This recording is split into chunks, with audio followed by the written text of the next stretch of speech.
हर हर महादेव भक्तों, आपके और आपके परिवार को नागपंचमी की हार्दिक शुभकामनाएं। भगवान भोलेनाथ का आशीर्वाद आप पर सदा यूं ही बना रहे। अगर आप हमारे चैनल पर नए हैं तो हमारे चैनल को लाइक और सब्सक्राइब अवश्य करें। नागपंचमी का त्योहार हमारी परंपरा और संस्कृति से जुड़ा है। नागों के साथ जहाँ तमाम रहस्य जुड़े हैं, वहीं ये जीवन की रक्षा करने वाले भी माने जाते हैं। नागपंचमी पर विधिवत पूजन करने से इन देवता की कृपा मिलती है। साथ ही व्रत कथा पढ़ने और सुनने का विधान भी है। आइए हम नागपंचमी की व्रत कथा सुनते हैं। प्राचीन काल में एक सेठ जी थे जिनके 7 पुत्र थे और सातों के विवाह हो चुके थे। सबसे छोटे पुत्र की पत्नी श्रेष्ठ चरित्र की और सुशील थी, परंतु उसके भाई नहीं था। एक दिन उस घर की बड़ी बहू ने घर लीपने के लिए पीली मिट्टी लाने के लिए सभी बहुओं को साथ चलने को कहा, तो सभी एक साथ डलिया और खुरपी लेकर मिट्टी खोदने के लिए निकल पड़ी। जब बहुएं मिट्टी खोद रही थी, तभी वहां एक सर्प निकला, जिसे बड़ी बहू खुरपी से मारने लगी।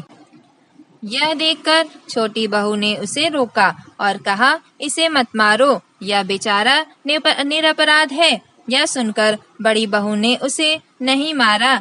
तब वो सांप एक ओर जा बैठा। तब छोटी बहू ने उससे कहा, मैं अभी लौट कर आती हूँ, तुम यहाँ से जाना मत। इतना कहकर वह सबके साथ मिट्टी लेकर घर चली गई और कामकाज में फंसकर सर्प से जो वादा किया था वो उसे भूल गई। जब उसे दूसरे दिन यह बात याद आई तो वह सबको साथ लेकर वहां पहुंची। सर्प अभी भी उस स्थान पर बैठा था, जिसे देखकर छोटी बहू बोली, सर्प भैया नमस्कार। सर्प ने कहा, तू भैया कह चुकी है, इसीलिए तुझे छोड़ देता हूँ, नहीं तो झूठी बात कहने के कारण मैं तुझे अब तक डस लेता। तो वह बोली, भैया मुझसे भूल हो गई, उसकी क्षमा मांगती हूँ। तब सर्प ने कहा, अच्छा तू आज से मेरी बहन है और मैं तेरा भाई, तुझे मुझसे जो मांगना है मांग लो। वह बोली, भैया मेरा कोई भाई नहीं है, अच्छा हुआ तुम मेरे भाई बन गए। कुछ दिन व्यतीत होने पर वह सांप मनुष्य का रूप रखकर उसके घर आया और बोला कि मेरी बहन को भेज दो। सबने कहा, इसका तो कोई भाई नहीं है, फिर तुम कौन हो? तो वह बोला, मैं दूर के रिश्ते में इसका भाई हूँ, बचपन में ही बाहर चला गया था।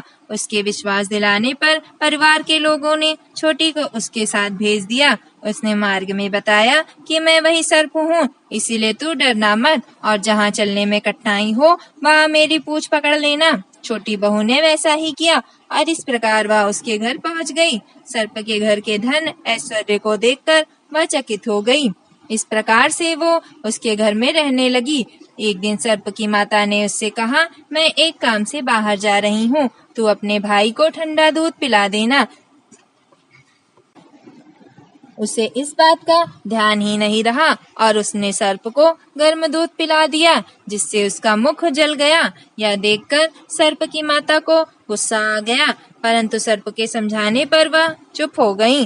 तब सर्प ने कहा कि बहन को अब उसके घर भेजना चाहिए। तब सर्प और इसके पिता ने उसे बहुत सा सोना, चांदी, जवाहरात, वस्त्र, आभूषण आदि देकर घर पहुंचा दिया। इतना ढेर सारा धन देखकर बड़ी बहू उससे जलने लगी और कहने लगी, तेरा भाई तो बड़ा धनवान है, तुझे तो उससे और भी धन लाना चाहिए। सर्प ने जब ये वचन सुना तो उसने सब वस्तुएं सोने की लाकर दे दी। यह देखकर बड़ी बहू ने कहा, इन वस्तुओं को झाड़ने के लिए झाड़ू भी सोने की होनी चाहिए। तब सर्प ने झाड़ू भी सोने की लाकर दे दी। सर्प ने छोटी बहू को हीरा मणियों का एक अद्भुत हार दिया, जिसकी प्रशंसा उस राज्य की रानी ने भी सुनी और वो राजा से बोली कि सेठ की छोटी बहू का हार मुझे चाहिए। राजा ने मंत्री को हुक्म दिया कि उससे वह हार तुरंत ही ले आओ। मंत्री ने सेठ से जाकर कहा कि महारानी जी छोटी बहू का हार पहनेंगी, वह हमें दे दो। सेठ ने डर के कारण छोटी बहू से हार लेकर उन्हें दे दिया। छोटी बहू को यह बात बहुत ही बुरी लगी। उसने अपने साहब भाई को याद किया और उससे प्रार्थना की कि भैया रानी ने हार छीन लिया है, तुम कुछ ऐसा करो कि जैसे ही रानी वो हार पहने वह सर्प बन जाए, और जब वह मुझे लौटा दे तब वो हार हीरो और मणियों का हो जाए। सर्प ने ठीक वैसा ही किया। जैसे ही रानी ने हार पहना वैसे ही वह सर्प में बदल गया। यह देखकर रानी चीख पड़ी और डर गई।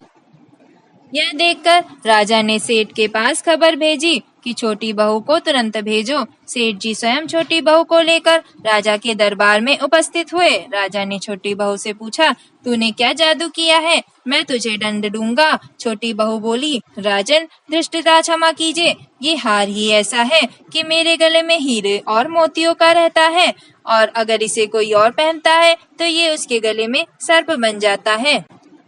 ये सुनकर राजा ने वह सर्प बना हार उसे देकर कहा, अभी पहन कर दिखाओ। छोटी बहू ने जैसे ही उसे पहना वैसे ही हीरो मणियों का हो गया। यह देखकर राजा ने प्रसन्न होकर उसे बहुत सी मुद्राएं भी पुरस्कार दिया। छोटी वह अपने हार और इन सहित सभी के सहित घर लौट आई। उसके धन को देखकर बड़ी बहू ने ईर्ष्या के कारण उसके पति को सिखाया कि छोटी बहू के पास कहीं से धन आया है। यह सुनकर उसके पति ने अपनी पत्नी को बुलाया और कहा कि ठीक ठीक बता, ये धन कहाँ से आया है। तब स्त्री फिर से अपने सर्प भाई को याद करने लगी। तब उसी समय सर्प ने प्रकट होकर कहा, यदि मेरी धर्म बहन के आचरण पर किसी ने संदेह प्रकट किया तो मैं उसे खा लूंगा। यह सुनकर छोटी बहू का पति बहुत प्रसन्न हुआ और उसने सर्प देवता का सत्कार किया। कहते हैं उसी दिन से नाग पंचमी का त्योहार मनाया जाता है और स्त्रियां सांप को भाई मानकर उनकी पूजा करती हैं। जिस प्रकार सर्प देवता ने उनकी रक्षा की, उसी प्रकार सर्प देवता हम सबकी भी रक्षा करें। धन्यवाद।